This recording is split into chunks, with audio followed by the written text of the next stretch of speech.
오늘도 이 본문의 말씀으로 가기 싫은 길을 가야 할 때 주제를 가지고 같이 말씀 생각해 보겠습니다. 지난주에 살펴본 내용입니다. 유두고 사건 이후에 드로아를 떠난 바울은 아소까지 약 한 32km 거리를 혼자서 걸어갔습니다. 드로아에서 아소까지 32km 거리를 혼자서 걸어간 뒤에는 참 꽤 먼 거리죠. 왜 바울이 이 먼 거리를 혼자 걸어갔을까? 더군다나 지난밤에는 드로아에서 밤이 늦도록 강론을 했고 또 유두고를 살린다고 온 힘을 다했기 때문에 육신적으로 참 많이 피곤했을 텐데 왜 그 먼 거리를 혼자 걸어갔을까? 두 가지 견해가 있습니다. 하나는 바울이 배멀미를 심하게 하기 때문에 걸어갔을 것이다, 이런 견해가 있고, 두 번째 견해는 드로아를 떠날 당시의 계절이 4월에 그러니까 화창한 봄날이었기 때문에 바울이 이 육로를 걸어가면서 아름다운 자연의 그 경치를 보며 또 앞으로의 그 사역에 관한 생각을 하거나 또 하나님과의 깊은 그 만남을 위해서 걸어갔을 것이다, 이런 견해입니다. 그래서 배멀미 쪽보다는 아름다운 봄 경치를 보면서 조용한 마음으로 하나님과의 깊은 만남을 위해 혼자서 걸어갔다 하는 것이 지배적인 견해입니다. 아무튼 바울은 아소에서 이제 누가 일행이 탄 배를 이제 함께 타게 됩니다. 그리고 70km 거리에 있는 미둘레네에 도착을 해서 하루를 머물고 이튿날 작은 섬 기오에 도착합니다. 그리고 다음날 또 다른 섬 사모에 들렀다가 그 다음날 이제 밀레도에 도착을 하게 됩니다. 밀레도에서 바울은 이제 에베소로 가고 싶었으나 오순절이 가까워서 예루살렘에 빨리 가야 하기 때문에 에베소로 가지 않게 됩니다. 오순절은 우리가 잘 알다시피 6월절을 지나 이제 50일째 되는 날에 지킨다고 해서 오순절이라 하는데 유대인들에게 굉장히 중요한 절기죠. 이날이 하나님께서 모세를 시내산으로 불러서 율법을 주신 날이기 때문이고, 또 마가의 다락방에 모였던 120여 명의 성도들에게 성령께서 강림하신 날이기 때문입니다. 그래서 이 오순절이 되면 이제 동서남북으로 흩어져 있던 이스라엘 그 모든 남자들이 예루살렘에 올라와 성전에서 예배를 드렸던 거죠. 또 오순절 날에 베드로의 설교를 듣고 또 3,000명의 사람들이 회개하고 세례를 받았습니다. 아무튼 이런저런 이유로 오순절은 유대인에게 있어서 매우 의미 있고 중요한 날이었죠. 따라서 이 바울은 이 오순절을 지키고 싶어서 예루살렘으로 가려고 했던 겁니다. 그래서 에베소로 가지 않고 에베소 교회 장로들을 밀레도로 불러와서 이제 작별 인사를 하게 된 겁니다. 그래서 본문 18절부터 35절까지는 바울의 그 고별 설교라 하지요. 세 부분으로 크게 나눌 수가 있습니다. 18절에서 21절까지는 에베소에서의 바울의 사역에 관한 내용이고, 22절에서 24절까지는 예루살렘으로 가고자 하는 바울의 계획에 대한 내용입니다. 그리고 25절에서 35절까지는 바울 자신과 에베소 교회의 미래에 관한 내용으로 이렇게 구성이 되어져 있습니다.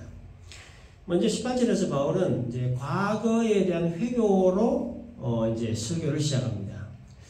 아시아에 들어온 첫날부터 지금까지 내가 여러분 가운데서 어떻게 행하였는지를 여러분도 아는 바다라고 시작을 했습니다. 이게 아시아에 들어온 첫날부터 지금까지는 이 에베소에서의 3년의 사역 기간을 말합니다. 에베소에서 3년 동안 했던 바울의 주변 사역이 뭐냐에 대해 21절 보면 하나님께 대한 회개와 우리 주 예수 그리스도에 대한 믿음을 증언한 것이다 라고 하죠. 회개하고 주 예수 믿으라고 하는 것, 이게 사역의 핵심이었다, 본질이었다, 그런 뜻입니다. 자신의 사역의 이 핵심을 말하고 난 뒤에 바울은 예루살렘에 도착했을 때에 결박과 환난이 자기를 기다린다라고 합니다. 23절에 오직 성령이 각 성에서 내게 증언하여 결박과 환난이 나를 기다린다 하시나 그랬습니다. 중요한 단어는 결박과 환난이죠. 바울이 예루살렘에 올라가면 체포되고 신문받고 이제 그런 어려움을 당하게 될 거란 말이죠. 그런데 바울이 24절에서 우리가 잘 아는 아주 위대한 신앙 고백을 합니다. 내가 달려갈 길과 주 예수께 받은 사명 곧 하나님의 은혜의 복음을 증언하는 일을 마치려 하면은 나의 생명조차 조금도 귀한 것으로 여기지 않는다. 비장한 각오가 담긴 고백이죠. 바울이 이제 예루살렘에 올라가면 곧바로 체포되어 신문받고 어쩌면 죽을지도 모르는 이런 상황임에도 불구하고 바울은 하나님이 자신에게 주신 그 사명 완성일에 생명 걸었다 하는 것을 이 모여있는 에베소 교회 장로들에게 주제를 시켰던 거죠. 그리고 25절 보면 바울이 자신의 죽음을 예견하고 있는 것을 알 수가 있습니다. 보라, 내가 여러분 중에 왕래하며 하나님의 나라를 전파했으나 이제는 여러분이 다 내 얼굴을 다시 보지 못할 줄 아노라. 내 얼굴을 다시 보지 못한다. 이 자신의 죽음을 예견한 거예요. 그래서 자신의 죽음을 암시한 바울은 장로들에게 이제 유언적인 당부를 하나 하게 됩니다. 그 내용은 28절이에요. 자기를 위하여 또는 온 양떼를 위하여 삼가라. 성령이 그들 가운데 여러분을 감독자를 삼고 하나님이 자기 피를 사신 교회를 보살피게 하셨다. 온 양떼를 삼가라는 말은 성도들을 잘 보살펴라 그런 뜻이에요. 성도들을 잘 보살피고 또 교회를 잘 보살피도록 하기 위해 여러분들을 장로로 세우셨다 하는 것을 기억을 항상 하고 이 맡은 사명 잘 감당해 줄 것을 이제 유언과 같이 당부를 한 겁니다. 그리고 29절에서 바울은 이제 자신이 에베소를 떠난 후에 이 교회에 사나운 일이가 나타나서 양떼를 해야 할 것이다. 이것을 경고합니다. 또한 어그러진 말을 하는 사람들이 나타날 것이다. 이렇게 또한 경고를 하죠. 사나운 일이는 거짓된 복음을 전하는 거짓 교사들을 말합니다. 그리고 어그러진 말이라고 하는 것은 왜곡된 말, 구부러진 말이라고 하는 것으로 바울이 이제 떠나고 나면 거짓 교사들이 나타나서 거짓 복음을 전하여서 교회 질서를 어지럽히고 성도들을 미혹할 것이다. 이러한 경고의 말이었어요. 그래서 바울은 이에 대한 대책으로 31절을 보니까 여러분이 일깨어 이렇게 얘기했습니다. 일깨어라고 하는 말은 방심하지 말고 늘 깨어 있으라 그런 뜻이에요. 누가 거짓 복음을 가르쳐서 성도들을 미혹하는지, 누가 교회의 질서를 어지럽히는 자인지, 어떤 것이 참 복음이고 어떤 것이 거짓 복음인가를 올바로 분별하기 위해서 항상 깨어서 지켜보라. 그런 뜻이에요. 그리고 32절에서 지금 내가 여러분을 주와 및 그 은혜의 말씀에 부탁한다라고 했습니다. 거짓 교사들의 거짓 복음으로 인해 교회가 여러 가지 미혹과 공격을 받게 될 것을 예견한 바울이 최종적으로 당부한 말은 교회를 지키시고 다스리시는 주 예수의 말씀을 굳게 붙들라 라는 말이었습니다. 오직 주님의 말씀만이 모든 거짓과 어그러진 것과 악으로부터 교회를 지킬 수 있으며 교회를 거룩함과 순결함으로 든든히 서갈 수 있게 할 수 있으니 주 예수의 말씀을 꼭 붙들어라. 장로 여러분들을 위해서 그리고 여러분들에게 맡기신 성도를 위해서 꼭 그렇게 해야 합니다. 이렇게 당부를 한 겁니다. 모든 당부를 다 마친 바울은 이제 36절 보니까 이제 무릎을 꿇고 그 모든 사람들과 함께 기도했다고 했습니다. 그리고 37절에 다 크게 울었다고 했습니다. 왜 크게 울었을까에 대해 38절을 보면 다시 그 얼굴을 보지 못하리라. 바울이 말 때문이었죠. 다시 그 얼굴을 보지 못한다. 죽음을 예고한 말이었어요. 이제 예루살렘으로 올라가면 체포되어 신문받고 죽임당하게 될 걸 바울도 알고 모여있는 장로들도 다 알았기 때문에 함께 기도하면서 울었던 겁니다. 바울의 최종 목적지는 로마였죠. 로마에서 복음 전하는 일이 자기 인생의 최종 목표였습니다. 사도행전 19장 21절을 보면 이 일이 있은 후에 바울이 마게도냐와 아가야를 거쳐 예루살렘에 가기로 작정하여 이르되 내가 거기 갔다가 후에 로마도 보아야 하리라 라고 했습니다. 바울의 최종 계획은 마게도냐와 아가야를 거쳐 예루살렘에 갔다가 로마까지 가는 거였어요. 근데 로마까지 가고자 했던 그 계획은 표면적으로는 바울이 세운 계획이지만 그러나 실제적으로는 하나님께서 세우신 계획이었고 바울에게 주신 하나님의 사명이었습니다. 로마에 복음을 전하기 원하셨던 하나님의 계획을 바울을 통해 이루시고자 하셨던 거예요. 근데 문제는 로마로 가는 길에 반드시 예루살렘에 들어가야 된다는 것이고 그 예루살렘에는 결박과 환난이 기다리고 있다라고 하는 거예요. 여기에 딜레마가 하나 생기는 겁니다. 로마에 복음 전하는 것이 하나님의 뜻이고 그 뜻을 바울을 통해 이루셨다고 이를 원하셨다고 하면 바울이 복음을 전하러 가는 그 모든 길들을 막힘이 없이 형통하게 해주셔야 되는 거 아니냐. 근데 로마로 가는 관문이 예루살렘에 도착하면 결박과 환란이 기다리고 있다. 로마에 가는 것도 하나님의 뜻이고 예루살렘 가서 결박과 환란 당하는 것도 하나님의 뜻이라는, 어느 걸 하나라도 불순종할 수 없는, 둘 다 반드시 순종해야만 하는 하나님의 뜻이라는 거예요. 하나님은 왜 바울로 하여금 이런 딜레마적인 상황에 동참하게 하셨을까? 그거는 바울로 하여금 마음의 준비를 단단히 하도록 하시기 위함이었습니다. 바울이 가는 길은 결코 꽃길이 아니다, 비난길이 아니다 하는 것을 알게 하셔서 마음의 준비를 하도록 하시기 위함이었다는 거예요. 바울은 사실 예루살렘에 들어가면 자신에게 어떤 일이 벌어질지에 대해서 처음에는 모른다고 했습니다. 22절을 보면 보라, 이제 나는 성령에 매여 예루살렘에 가는데 거기서 무슨 일을 당할지 알지 못한다라고 했습니다. 그런데 23절 보니까 오직 성령이 각 성에서 내게 증언하여 결박과 환난이 나를 기다린다. 성령께서 알려주셨다. 예루살렘에 들어가면 무슨 일이 벌어질지 모르고 있던 바울에게 예루살렘에 들어가면 결박과 환난을 받게 될 것을 성령께서 알려주셨는데, 그 이유가 바로 바울로 하여금 마음의 준비를 하도록 하시기 위해서였다. 예루살렘에 들어가면 결박과 환난을 받게 된다는 사실을 분명히 알고 마음의 준비를 단단히 하고 각오하고 들어가도록 하시기 위해 이 사실을 알려주셨던 거예요. 그래서 이 바울과 에베소 교회 장로들이 서로 부둥켜 안고 크게 울었던 이유가 바로 여기 있는 겁니다. 로마로 가는 길이 참 평탄한 길이면 참 좋을 텐데, 예루살렘에 안 들어가고 로마로 가는 다른 길이 있으면 참 좋을 건데, 그리고 예루살렘에 들어갔을 때 결박이나 환란이 안 기다리고 있으면 좀 좋았을 텐데, 차라리 몰랐으면 좋았을 텐데, 예루살렘에 안 들어갈 수도 없고 결박과 환란을 피할 수도 없고 통곡할 수밖에 없었던 거예요. 모르면 모를까 뻔히 알면서도 그 길을 가야만 하는 이 상황으로 인해서 떠나는 바울이나 보내는 장로들이나 서로 부둥켜 안고 울 수밖에 없었던 겁니다. 38절에 다시 그 얼굴을 보지 못하리라 한 말로 말미암아 더욱 근심하고 배에까지 그를 전송했다고 했습니다. 그러니까 피할 수 없는 길, 외면할 수 없는 길, 반드시 가야만 하는 길, 사명의 길, 그 길을 가는 바울과 보내는 장로들이 서로 부둥켜 안고 온 뒤에 장로들은 바울을 배에까지 전송했습니다. 배웅했습니다. 바울이 가는 그 길이 비록 고통과 환난의 길이지만, 그러나 그 길이 헛된 길이 되지 않도록 영광스러운 길이 되도록 기도하는 마음으로 바울을 전송했죠. 자, 이것이 본문 내용인데 우리가 한 가지 생각해 보고자 하는 것은요, 가고 싶지 않은 길을 있을 때 어떻게 해야 되느냐라고 하는 겁니다. 그런 길 있죠. 가고 싶지 않은 길, 하고 싶지 않은 일, 피하고 싶은 일, 이거 어떻게 해야 되냐.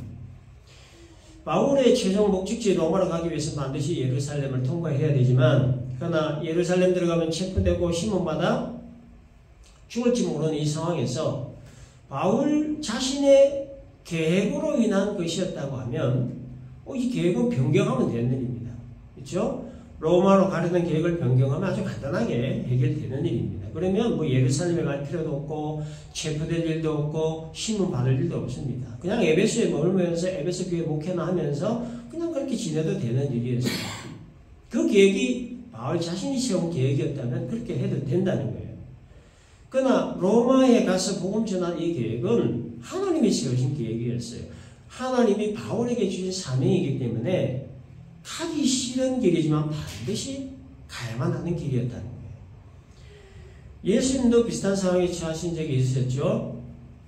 십자가 지시기 전날 겟세마네 동산에서 기도하실 때였습니다. 십자가 지는 일을 하루 앞둔 주님이 겟세마네 동산에서 기도하실 때 여러분 그 마음이 얼마나 고통스럽고 처절했겠습니까? 성자 하나님으로서 이 신성을 가지신 분이시지만 또한 마리아를 통해 사람들이 오셨기 때문에 이 완전한 사람입니다. 그래서 인간이 느끼는 희노애락의 모든 감정들을 다 느끼시고 계십니다. 그래서 행로에 권하기도 하셨다는 기록도 있고 배가 고프셨다는 기록도 있고 울기도 하셨다는 기록이 있습니다.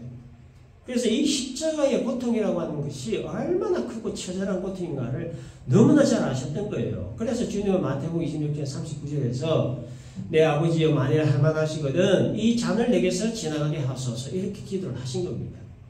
인성을 가지신 예수님의 솔직한 심정이었죠. 십자가의 고통으로부터 피하고 싶은 것이 인성을 가진 예수님 마음이었어요. 그러나 예수님 오심의 그 목적이 십자가 지는 일이었고 따라서 십자가의 길을 가지 않으면 안 되는 길이었기 때문에 그러나 나의 원대로 마옵시고 아버지의 원대로 하옵소서 이렇게 기도를 바꾸신 거예요. 이 땅에 오신 목적에 충실하셨던 겁니다. 주님으로 하여금 지고 싶지 않은 십자가를 지게 했던 원동력이 뭡니까? 이 땅에 오신 주님의 목적 때문이었죠. 오늘 본문에 이 바울 역시 가고 싶지 않은 예루살렘에 가게 했던 그 원동력이 바로 로마로 가고자 하는 그 목적 때문이었다. 목적 때문에 가고 싶지 않은 길도 가고 하고 싶지 않은 일도 하게 된다는 겁니다. 그러므로 가고 싶지 않은 길을 가게 하는 원동력은 그 길을 가게 하는 목적이고 하고 싶지 않은 일을 하게 하는 원동력 또한 그 일을 하는 목적이라는 거예요. 그래서 목적이 삶을 이끌어가는 원동력이다라는 겁니다. 여러분 우리 인생길에는 쉬워 보이는 길이 있고 또 어려워 보이는 길이 있습니다. 쉬워 보이는 길은 누구든지 가고 싶어하는 길일 것이고 어려워 보이는 길은 누구든지 가고 싶지 않은 길일 겁니다. 어려운 길은 가지 않고 쉬운 길만 가면 인생이 얼마나 좋겠습니까마는 그러나 어려운 길로 가지 않으면 안 될 때가 있다는 거예요. 이것이 우리로 하여금 큰 고민과 갈등과 괴로움을 안겨다 주는 겁니다. 가기 싫지만 안 가서는 안 되는 길, 하기 싫지만 안 해서는 안 되는 길, 피하고 싶지만 피해서는 안 되는 이런 상황에서 우리는 과연 어떻게 해야 되는가? 답부터 말하면 목적을 찾는 겁니다. 목적. 가기 싫지만 안 가서는 안 되는 이유가 뭐냐? 가기 싫어도 반드시 가야만 하는 그 목적이 뭐냐는 그 목적을 찾는 겁니다. 하기 싫지만 안 해서는 안 되는 이유가 뭐냐? 그 목적이 뭐냐는 가고 싶지 않은 길을 가게 하고 하고 싶지 않은 일을 하게 하는 원동력, 그 원동력이 바로 목적이라는 그 목적을 찾아야 된다. 그 길을 가게 하는 그 길을 가게 하는 목적이 가기 싫은 길을 가게 하는 원동력이고 또 그 일을 하게 하는 목적이 하기 싫은 일을 하게 하는 원동력이다. 그래서 목적이 가고 싶지 않은 길을 가게 하고 목적이 하기 싫은 일을 하게 한다. 그렇기 때문에 목적 찾아야 된다. 이 목적을 분명히 해야 된다는 거예요. 특별히 우리가 이 신앙하는 목적 우리가 분명히 해야 되죠. 주 예수를 믿고 따르는 목적 이 신앙하는 목적에 대한 어떤 분명함이 있어야 되는 겁니다. 여러분 예수 믿고 따르는 길은 결코 만만한 길이 아닙니다. 예수 믿는 길이 뭐 꽃길이고 비단길이면 뭐 얼마나 좋겠습니까? 예수 믿고 복 받고 잘 살고 건강하고 자식 잘 되고 무병장수하고 근데 기독교는 그런 종교가 아니라는 거예요. 예수 믿는 길은 좁고 험한 가시밭길이라고 성경에서 말합니다. 그래서 예수 믿는 길에 대해 주님은 마태복음 7장 14절에서 좁은 길이라고 딱 못 박으셨죠. 예수 믿는 길이 좁고 불편하고 어렵고 힘든 길이기 때문에 대다수의 사람들이 찾지 않고 가지 않는다는 겁니다. 근데 여러분 이건 뭐 누구 탓할 게 아닙니다. 이건 사람의 본능이에요. 뭐 누가 어렵고 힘든 길 가려고 하는 사람 누가 있겠습니까? 이건 본능이에요. 편하고 쉬운 길 가려고 하는 건 기본적인 사람의 본능이라는 거예요. 근데 이게 인간의 기본적인 본능임에도 불구하고 성경은 좁은 문과 좁은 길을 가야만 한다라고 말씀합니다. 왜냐? 이유가 뭐냐? 그 길이 생명의 길이기 때문입니다. 생명의 문이고 생명의 길이기 때문이에요. 마태복음 7장 13절 14절 보면 좁은 문으로 들어가라. 멸망으로 인도하는 문은 크고 그 길이 넓어 그리로 들어가는 자가 많고 생명으로 인도하는 문은 좁고 길이 협착하여 찾는 자가 적다고 했습니다. 좁은 문과 좁은 길은 사람들이 찾지도 않고 가지려고 하지도 않는 인기 없는 그런 길이지만 그러나 그 좁은 문과 좁은 길은 생명으로 가는 문이고 생명으로 가는 길이기 때문에 가기 싫더라도 반드시 가야만 하는 문이고 길이다 라고 하는 거예요. 여러분 지금 우리가 살고 있는 이 시대는 다양성을 추구하는 시대죠. 불과 뭐 한 30년 40년 전만 해도 공장에서 대량 생산된 그런 획일적이고 규격화된 상품을 사야만 했습니다. 뭐 좋아하든 좋아하지 않든 이미 만들어진 상품을 이렇게 사야만 했던 시대죠. 뭐 선택의 폭이 거의 없었던 그런 시대였습니다. 근데 세상이 많이 발전되어서 이제는 정말 다양한 제품들을 대량 생산하죠. 그래서 이 선택의 폭이 굉장히 넓어졌습니다. 자기가 좋아하는 상품을 마음대로 고를 수 있습니다. 주문 생산도 가능하죠.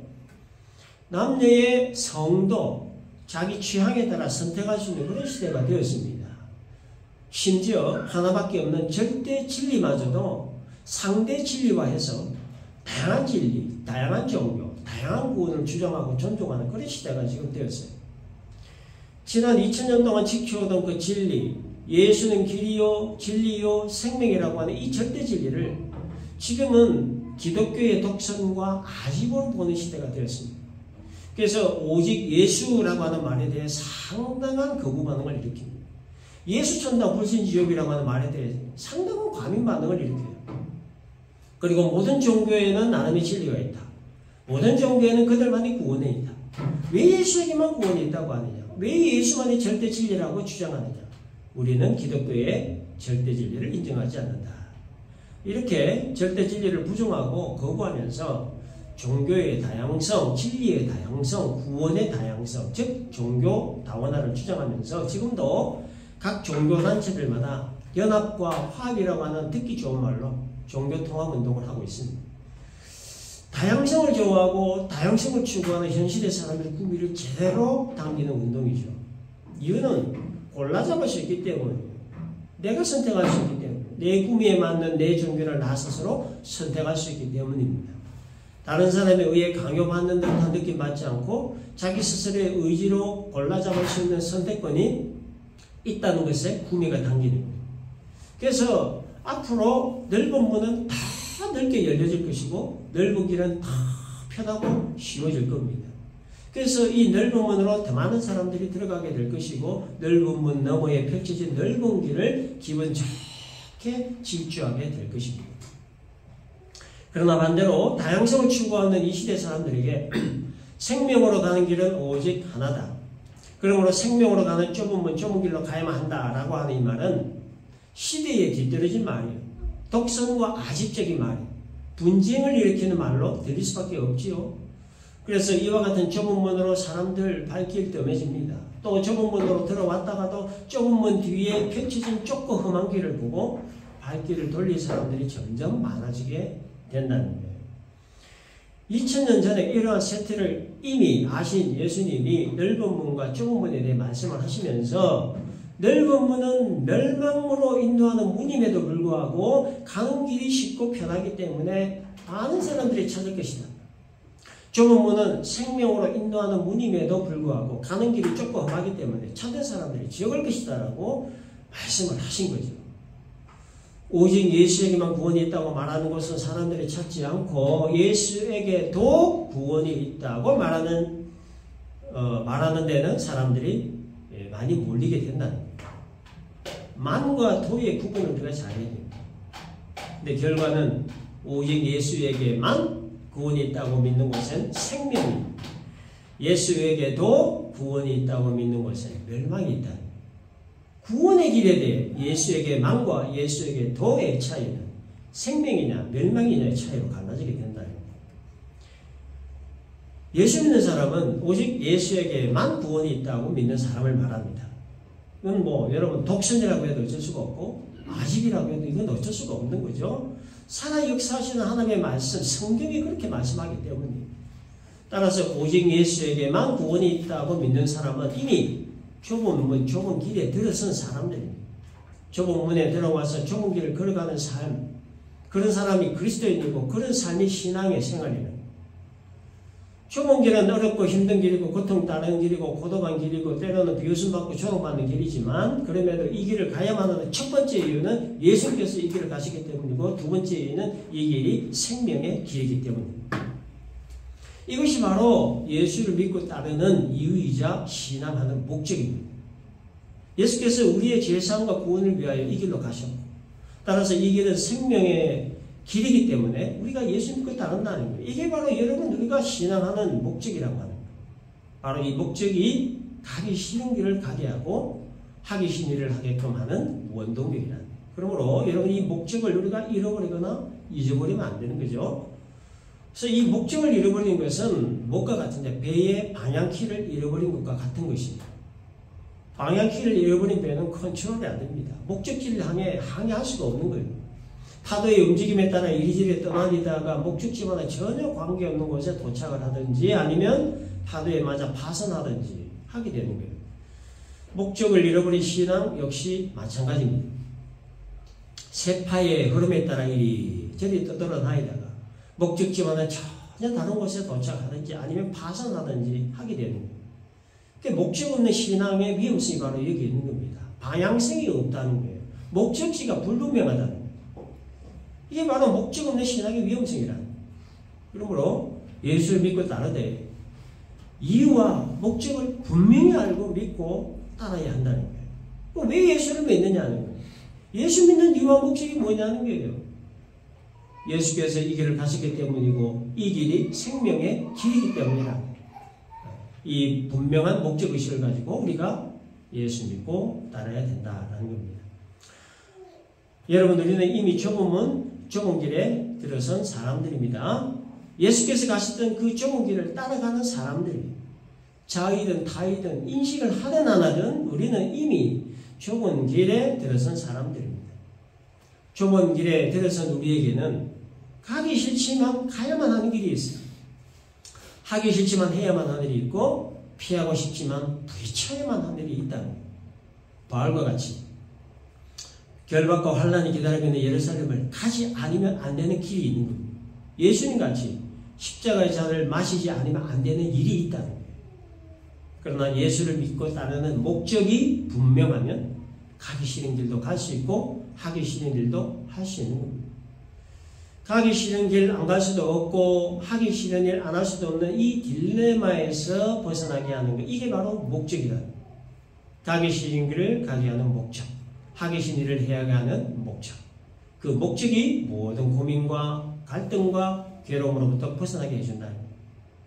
그러므로 가고 싶지 않은 길을 가야 할 때, 하고 싶지 않은 일을 해야만 할 때 우리는 지고 싶지 않은 십자가 지고 골고다 언덕 올라가신 예수님을 우리가 기억을 하고, 또 들어가고 싶지 않은 예루살렘에 들어가 고난받고 순교당한 바울을 우리가 기억하고, 이미 들어선 좁고 험한 예수의 길, 그러나 이 길은 생명의 길임을 우리가 항상 기억하고 의식하는 목적이 우리의 삶을 이끌어 감으로 말미암아 이 좁은 길을 끝까지 완주하는 승리하는 그 우리 모두가 되시기를